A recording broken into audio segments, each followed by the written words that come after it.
salak terpendek dunia. Ya. Ini adalah salak terpendek di dunia. Ini tipe yang bagus, nggak bagus ini mesti kita buang karena dia nggak tahan. Hasil persilangan, salak mawar dan salak gula pasir Sifat dari Bali. induk yang salak Jawa itu kurang bagus sama seperti ini. Nah, tuh lihat buahnya. Ini nggak dijarangkan, kalau dijarangkan buah bisa lebih besar. Ini kita berada di tempat salak terpendek di dunia. Salak Ketut karya. Ketut Karya, silangan antara salak Bali yang tipe draft pendek dengan salak apa, Pak? Ya, dengan salak mawar. Dengan salak mawar. Itu udah mawar sudah enak, Ketut Karya enak. Jadi, segini sudah ini seberapa, Pak, sudah mulai berbuah? Ini tentu sejak membentuk kira-kira tingginya kurang dari 1 meter. Kurang dari 1 meter sudah mulai berbuah. Jadi ini draft, jadi kecil. Jadi orang panennya kedil, jadi orang kedil banget. Jadi orang panennya gini aja, kecil. Nah, ini bisa lihat buahnya sini lagi. Oh, ada buahnya. Sini enggak, lu nggak bisa jalan kan? Ya Allah, miring-miring. Miring-miring.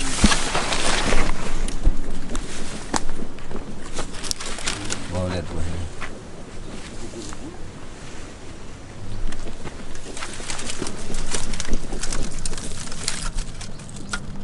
Ya.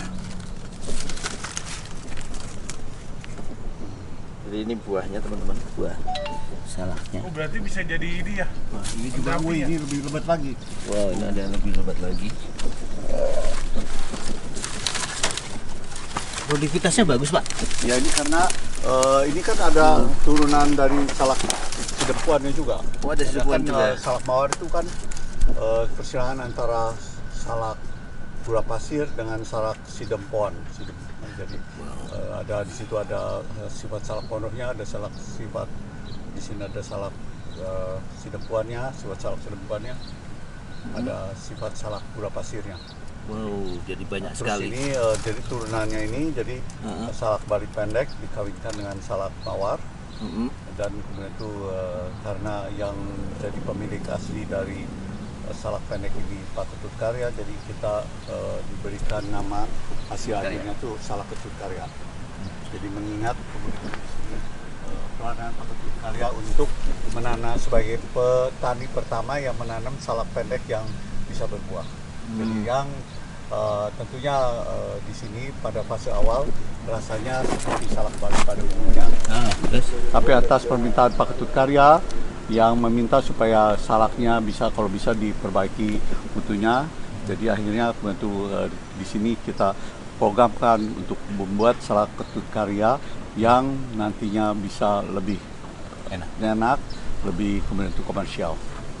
Dan nanti dengan sendirinya salak yang tadinya apomiktik kita buat jadi sekarang perlu pejantan. Tapi itu tidak menjadi masalah karena kemudian itu kan buah yang terbentuk jadi bisa lebih banyak dibandingkan buah yang dihasilkan oleh induk aslinya. Berarti penyerbukannya manual.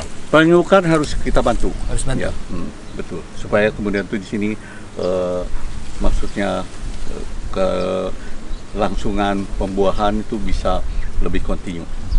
Kalau yang itu, Pak, tadi berapa bulan lagi untuk siap dipanen tuh? Ini kurang lebih bisa sekitar ya 1 bulan sudah bisa dipanen. 1 bulan lagi sudah bisa dipanen. Jadi kita akan bikin seminar tentang beliau tentang salak, karena salak selama ini yang kita tahu ya cuma salak pondok aja sama gula pasir. Ternyata beliau sudah mengembangkan beragam salak jenis baru yang penelitiannya berapa tahun udah, Pak? Wah, ini kalau ini salak pendek aslinya yang kita bawa pertama dari Bali itu tahun 2003. 2003. Nah, 2003 kemudian itu kan kira-kira sesudah 12 tahun dia 12 tahun kita dapatkan cucunya. 12 tahun dapat Cucunya itu cucunya. kemudian baru ditanam lagi sampai 4 tahun. Nah, kemudian itu sekitar 2015-16 itu baru kita dapatkan 16. jadi yang namanya salak Ketut Karya yang sudah kita hampir di sini. Hampir 20 tahun teman-teman beliau mengembangkan ini. Oh, salak kalau dari awal kita ngembangkan dari tahun 86. 86. Kemudian itu salak gula pasir dan pondok kita datangkan pertama ke kebun ini. Oh, jadi Faris, jadi ini menarik sekali. Jadi harus ada hal baru terus di buah-buahan, hortikultura. Kalau enggak kita akan stuck ya Pak ya. Betul. Jadi pasar membutuhkan di sini materi atau item baru supaya bisa kelangsungannya bisa maksudnya dibikin terus dan dibikin lebih maju. Ya. ternyata belum ada yang tua. Yang mana? Salak ini? Oh, ini sebesar ini sudah bisa dimakan. Coba kita bisa lihat. Coba kita lihat. Jangan kemudian kita, maksudnya dia meskipun bijinya putih, tapi tidak sepet. Wow. Nah, kita bisa lihat.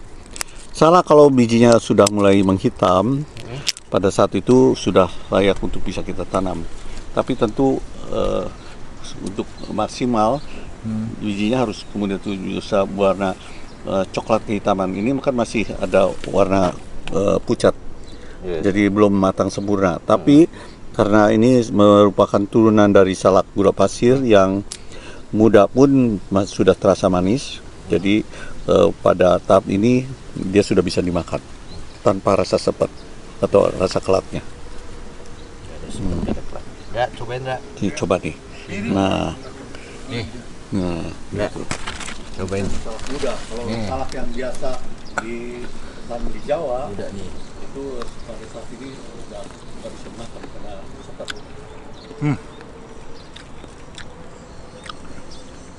Nggak ada sepet. Memang Enak. Manisnya masih belum tipis, prima, ya tapi masih tipis. ini sudah bisa dimakan. Tapi ini bagi saya crunchy-nya tuh dapat. Salaknya enak banget. Cuman memang belum manis sempurna belum. Tapi enak. Nah, salak muda nih. Tapi nggak ada sepetnya. Ya, nggak ada sepet. Biasanya salak itu kalau muda sepet. Ya. Panci manis, ada sedikit asamnya. Ya, karena masih belum full. Belum full matang. Nanti kalau udah matang tuh di aromanya yang gue pernah makan tuh Ya. kayak apel. Dan ini pun banyak variasi sebetulnya. Oh, Ini variasi kita mas- bisa lihat di YouTube-nya dari Marco Lasenda. Sebab salak ini sudah kemudian itu kita hadiahkan, bukannya beli. Kita cuma hadiahkan karena kita di sini juga berkepentingan supaya Brazil juga punya barang baru, karena kan kita juga berhutang budi banyak pada tanaman karet yang asal usulnya dari Brazil, dan juga tanaman coklat yang asal usulnya juga dari Brazil juga. Nah, itu kan. Nah, jadi kita juga di sini berkepentingan supaya Brazil juga dapatkan tanaman-tanaman yang layak dikembangkan oleh mereka. Ya, itu sebagai tentu katakan jalinan kita tuh silaturahmi antara warga Brazil dan warga Indonesia, meskipun itu tidak melalui jalur kenegaraan, tapi paling tidak jalur persaudaraan kemanusiaan itu kan harus tetap dijaga. Siap.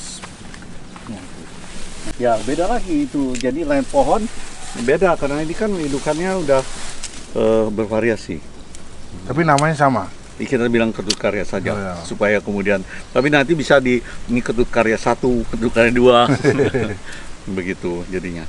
Kita bisa lihat. Ini dia lebih tua sedikit dibandingkan yang tadi. Tapi bentuknya nggak seperti yang tadi tuh ya. Tiga Ya, sempurna, betul. tiga Ya. sempurna. Nah, Gitu. itu karena penyerbukannya kalau penyerbukan bagus bisa 3. Iya, kalau ini kan masih ada yang kecilnya nih. Ya, ya betul. Nah, ini kan coba nih, tapi rasanya mestinya lebih enak dari yang barusan. Nah, ini coba itu. Nggak sanksi, beliau memang ahlinya. Ini enak. Enak banget. Ya, jadi Coba dah. Coba dah. coba kita coba. Ini ketut. Ya. Wangi. Iya. Itu dimakan tuh aroma mawar wangi banget. Enak. Manisnya juga enak. Manisnya kayak nanas, crunchy manis, aroma mawar. Aduh, enak banget dah. Nggak sepet lagi. Nggak ada sepetnya. Kayak nggak makan salak. Piye ki? Enak bener. Jago. Nih, Pak. Ih, jatuh. Ikut. Saya kalau ke kebun paling sering. Jadi karena sosoknya pendek ini bisa ditanam di bawah pohon durian. Wow. Di antara sela-sela antara pohon durian, sehingga kemudian itu kan dengan matahari masih bisa mereka dapatkan. Nah, ini lain lagi nih. Pohon pendamping ya, Pak ya? Ya, gitu pohon sini apa? Selak, tanaman selak. Taman Selak ya. Nah, ini kan itu dia lain lagi. Ini beda lagi. Ya, bijinya kan lebih besar. Hmm. Agak asem ya. Ini Tapi, agak asam gitu. hmm. Ya, jadi Tapi ini lebih wangi. Wangi. karena ini lebih tua juga. Tapi memang ini kan karena ada dijarangi, jadi kualitas tidak maksimal. Karena ini lab ya. Ya, ini kan masih berkaitan tarafnya masih taraf evaluasi yang terus berjalan.